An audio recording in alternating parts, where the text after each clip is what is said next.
Hello, Internet. Let's talk fights. Ryan Salisbury. All right, guys, episode 3 of the Savage Gentleman Show. I am joined with a fellow Savage Gentleman, Chepe Machine Gun Mariscal. Chepe Machine Gun Mariscal. Chepe is nasty. He's shot so heavy. Kick to the face, late for Mariscal and a right hand. Chepe. Thanks for coming, bro. Thank you. Nasruddin Imavov versus Roman Dolidze. Robin, can you kick us off with Roman Dolidze? Yeah, this is a really fun main event. If I was trying to describe Roman Dolidze's basic style, I would say a brawly jiu-jitsu expert. What I mean by that is on the feet and on the ground, he's got very contrasting styles. On the feet, he bombs. He usually starts in southpaw and keeps some space, but his main weapon is a giant right hook. In his last fight with Marvin Vettori, it was a really close fight. I thought he won. Very close fight, but it was all standing and all brawling. When he's on the ground, in contrast, it's really, really sharp technique. He's a world champion in grappling. He's competed at an 80cc level. He likes to get to close guard. If you shoot on him, he's not even going to try to stop you. He's going to go to his close guard. He's going to throw some elbows till you duck and posture in. Once you posture in, he's going to look for an armbar. Depending on what you do, if you posture out, he's going to chase your legs. He hit this sequence on Phil Hawes, and Phil Hawes really tried to avoid it with some wrestling, staying on top, but turned the wrong way and really hurt his own knee. He also did the same sequence on Jack Hermanson. Depending on how you react, he's got different moves from there, but he's really, really good from that spot. That's something I think we're going to see in this fight. Got anything for Roman Dolidze, Chepe? Yeah, man, I think Roman got it. You know, he's doing a lot better at positioning himself, trying to catch the guys coming in that clinch game, working on his takedowns right off of his striking. So I feel like he's only evolving more. And, man, I think against his opponent, he's got a good chance of pressuring him, you know, putting him in the cage, making him work like he's done to other opponents, you know. Like when he fought Vettori, you know, it was head-on-head, you know, kind of a fight. It was a great fight, you know. Like, it was hard to pick who was the winner, but I think Roman won that one, you know, slight little win on that. But, you know, he did a lot better against Jack, you know, finished Jack, who's a great mixed martial artist, submission artist. And, yeah, I think Roman got it with pressure, the takedowns, and the submission. Hell yeah. As far as Imavov, he's a nasty striker. Stays really long. He's got that karate bounce up and down, but he pulls exceptionally well. Great front kicks up the middle. I really like how he uses his jab. He'll pick it. His nickname's the Sniper, and he snipes that jab over and over again. Once they start reacting, once they're pairing, he's coming around the side, landing his left hook. He's got good wrestling, but I think he should stay off the mat against Dolidze. That's a dangerous spot to be. Dolidze is such a finisher, so dangerous, so aggressive, like you said, pushes the pace, stays in people's faces. This is going to be a great fight. Fellas, what's the final prediction? Robin, who you got?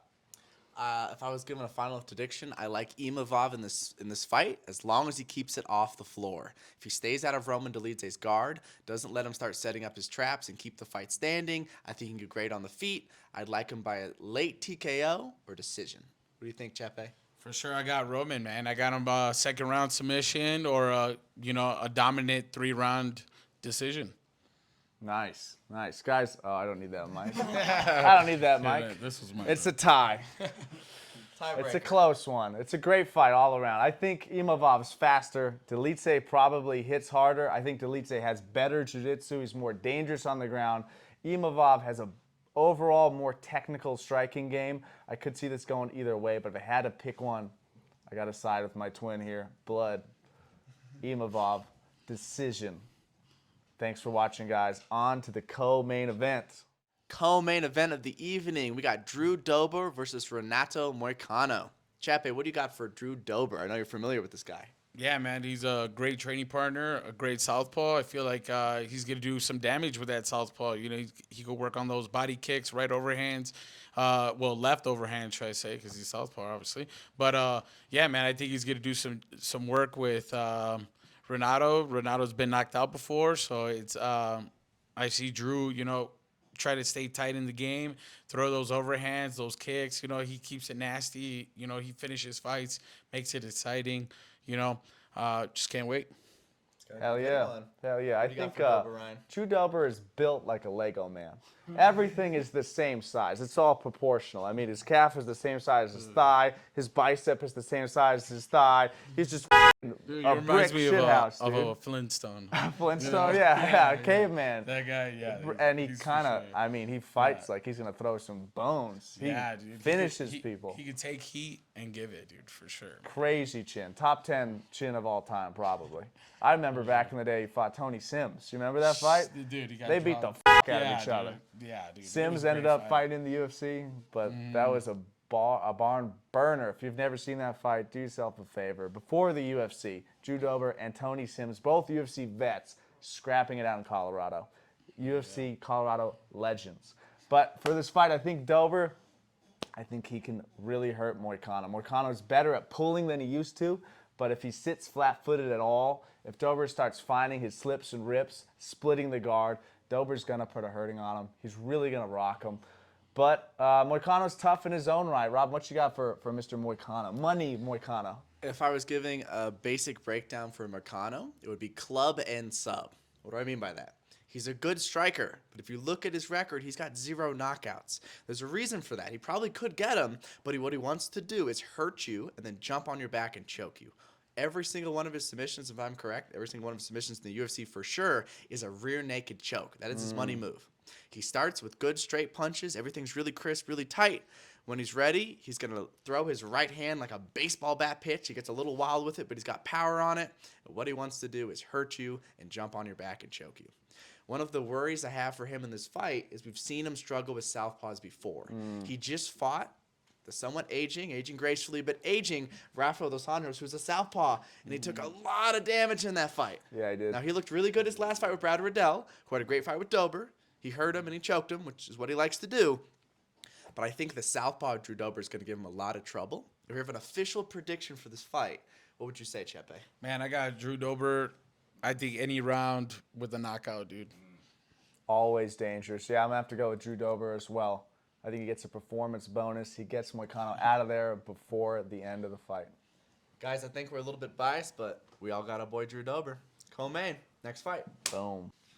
All right, guys, next fight on the card, we have a Muslim Salikov versus Randy Brown. This fight was scheduled a couple times, but now it's finally happening. What do you got from Randy Brown, Ryan? Randy Rude Boy Brown. Incredibly tall and long for the division. He uses his reach very well. Sometimes he likes his low shoulder, popping out jabs, dancing around, great front kicks. He's also a tremendous grappler. He's had a no-arm rear naked choke before in the UFC. Nasty on the mat. This is a great matchup. How do you see this going for Muslim Salikov? Salikov's an OG and he's really fun. His style is wushu sanda. So it's Chinese kickboxing. They work in a lot of throws, not a ton of submissions, although there are some joint locks. He did that for a long time, a ton of fights. He's one of the only non-Chinese athletes to win their big cup. So he's a very skilled fighter before he ever got to the UFC. I almost wish we could have a time machine and see him in the UFC 10 years ago. He's 39. He's still a beast. He's still really, really good at what he does, but time comes for everybody and it's slowing him down just a little bit. Two of the telltale things, the most common things he does in his style, is spin and pull. So he loves his spin kicks, his hook kicks, his wheel kicks, really, really good at spinning.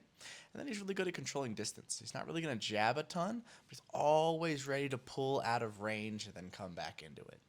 The other thing we're going to see a lot from him, especially in the first round, is for him to go hard on takedown. In the first round of his fights, he likes to take you down and hold you down and settle in. I think one of the reasons for this is as he's gotten a little bit older, physically it's been a little hard for him to go those 3 rounds. Consistently in his last couple fights, by the 3rd round, he's pretty tired. So we're going to look to see those things. If you're giving me a prediction, who you got? I think the style matches up really well. It's going to be a great, probably close fight. Salikov's a handful for anyone in the first round. As you alluded to, he starts to tire out a little bit. Randy Brown has to stay off the fence. He was hurt there against Jack Magdalema. And he's got to stay long. Nice front kicks, nice jabs. I think the longer this fight goes, the better for him. I see him taking this one away, probably by decision, possibly a late submission. I agree with that. I think Randy Brown is the moderate favorite for good reason. He's a lot younger. He's a lot longer. Salakov's pretty short for the welterweight division. There's a few reasons why I would agree. I think Randy Brown's going to take this fight. All right, guys, next fight on the card, Natalia Silva versus Viviane Araujo. Robin, what do you got for Viviane? Guys, this is a fun one. Viviane Araujo is a very talented girl. She's not young. She's 37, so she has a bit of a disadvantage in that. But this girl's a beast. She's in crazy shape. You can see it in her physique. She's got very good basics on the feet. She starts with her jab. She puts good combos together behind it. She's got some good pulls and some good defense. She's not the fastest on the feet, but she's very solid there. And then as far as her ground game goes, she likes to shoot for underhooks. So she's not necessarily dropping all the way down to shoot on both of your legs. She's level changing to crash into a clinch, get underhooks, and drag you to the mat. And that's one other thing she does really well. I have a pet peeve in MMA. If someone takes someone down and that person turtles as a response and is just trying to get up, jumping the back. Look, this works sometimes, just like jumping a guillotine works sometimes. And I love guillotines. But I really think the smarter thing to do as the person in turtle is working up, instead of jumping on their back, is to mat return them. Classic wrestling. Drag them back down, get their hands or knees back on the ground, even break them down to a hip, and then take their back. She does a really good job at this, which shows good fight IQ. She did it with Jennifer Maia in her last fight repeatedly, so it's something I really like to see from a grappler, is not jump in the back and rushing it and maybe get thrown over the top, is breaking your partner down and getting on their back. Those are some of the things that she likes to do. What do you got for her opponent, Natalia Silva? Silva's a really fun fighter. I really enjoy her style. It's very taekwondo.